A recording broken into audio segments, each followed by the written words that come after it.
toast to the new squire of Glass Crossing.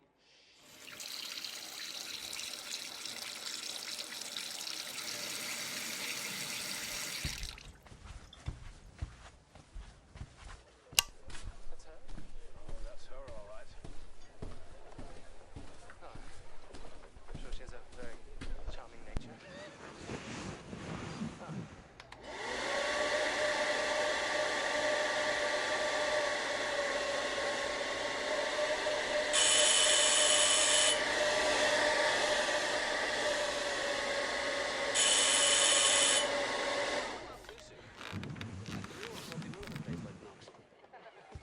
As long as she's got 20,000 acres, I shan't care if she looks like a ferret's ass.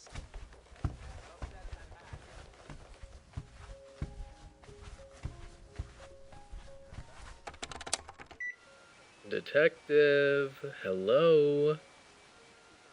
It's just me, dear. I promised you we'd meet up again later, no? How did I find out where you live? Oh, sweetie. Why don't you come out and let's have a real talk, huh?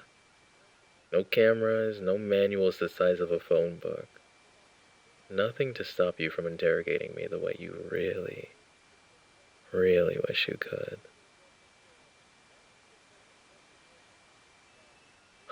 Tick tock, tick tock, tick tock. Love, we have reservations at 8:45 at Poseidon's.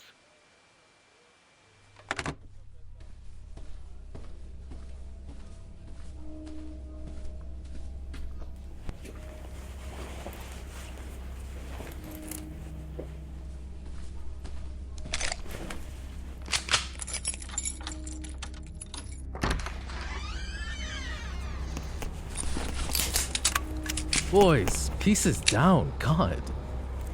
I do not recall asking you to draw your weapons in the first place. Fucking imbeciles. You bastards better remember who signed your paycheck. Don't any of you ever even act like you'd raise a hand to her, much less a god fucking gun. You understand me? Sheesh.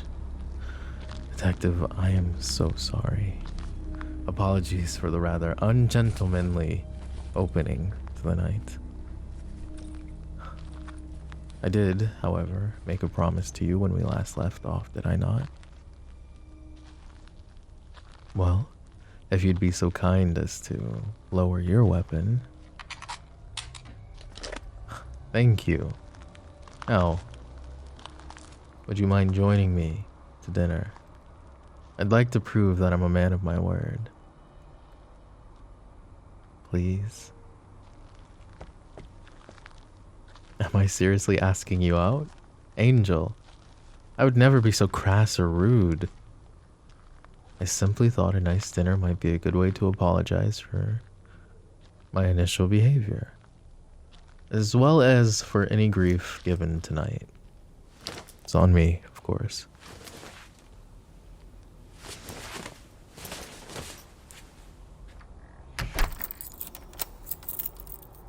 Right. Of course, I simply want to discuss the case, my dear detective. I promise. And I know how desperate you are for any good leads. So why not take a chance, You are so adorable. Please. Allow me.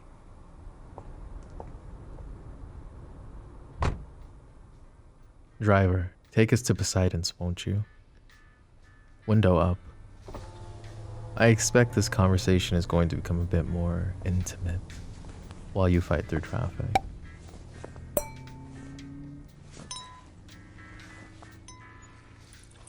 I'm terribly sorry. My memory has been so foggy concerning the case, detective. I'm truly hopeful that a good meal might jog the old memory. However, you know what they say about a good meal. Way to a man's heart, after all.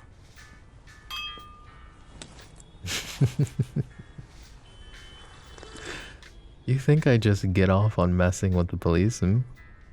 Oh, that would be very naughty of me. Wasting police time and resources? Gosh. But honestly, I don't like to think of you as a resource. I'd say I think of you as something far more precious. A diamond jutting out from a wall filled with mud and graffiti. I think you're better than them. And I think you know it.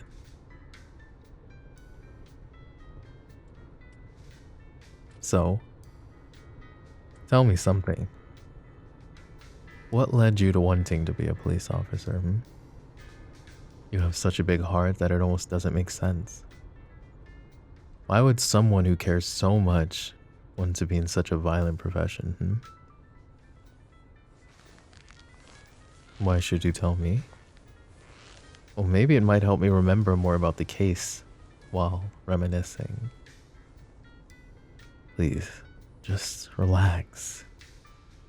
Be a little vulnerable, detective. If I'd wanted to harm you, I think I've very well demonstrated that I could have quite easily buried you. Your cute little posse garden out back.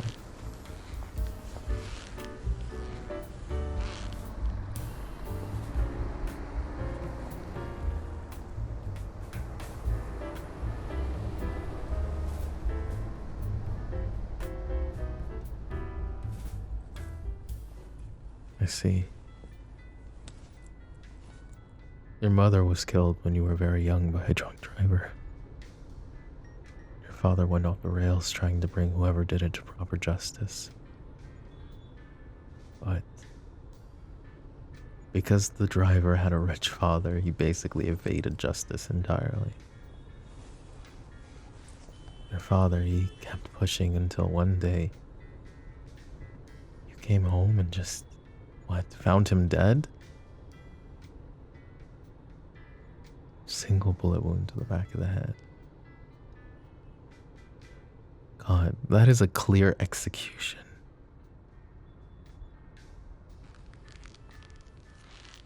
Your old man could never bring him to justice, but you did, huh? Yeah, I remember that case. Son of a local billionaire, given life in prison for homicide. That makes a lot more sense. I could feel it. You have a strong sense of justice, but part of it comes from a place of hurt and vengeance. No, I'm not calling you a vigilante, sweetheart. I'm calling you a good person who happens to be pissed off at an unfair world where the rich and powerful can take your life away in an instant and poof. That's it. No justice. No recompense. A whole world of laws that hardly ever fit the punishment. I'm not making fun. We're a lot alike, detective. I too lost my father to a criminal that decided to play God. The main difference is that I knew that the law wouldn't get me justice. Not real justice. All the laws out here, they're made by gibbering cowards stuffed into fancy suits to the point of bursting out like maggots falling out of a corpse. When I lost my old man, I made my own laws. And following them gave me a freedom like I'd never known before.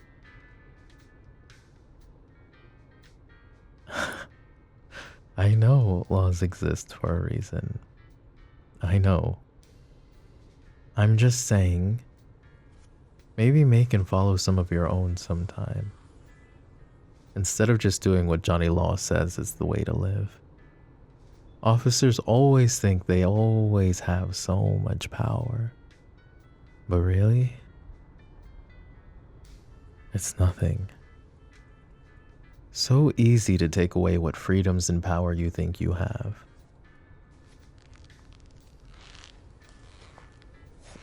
The world has rules, beautiful. And following them leaves you at the mercy of the people who don't. Just like the man that took your parents from you. Just like the man that took my father from me. It's only by creating your own laws and following them, and truly then that you obtain any real power.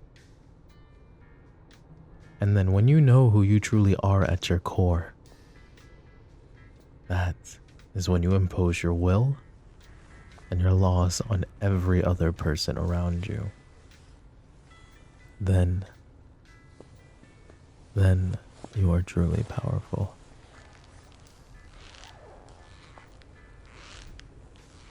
I'm well aware that you hate criminal scum like me, and more so my ideals. Believe me, I can feel it radiating clear across the limo. It's okay. Look, you don't have to agree with me. You don't have to like me. But I'm going to keep enjoying the sight of you while I have it.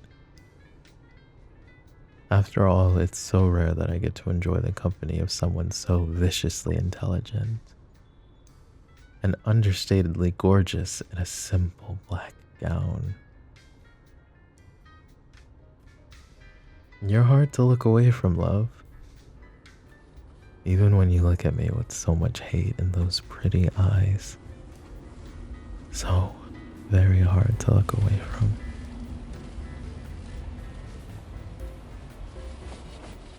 Looks like we've arrived. Shall we?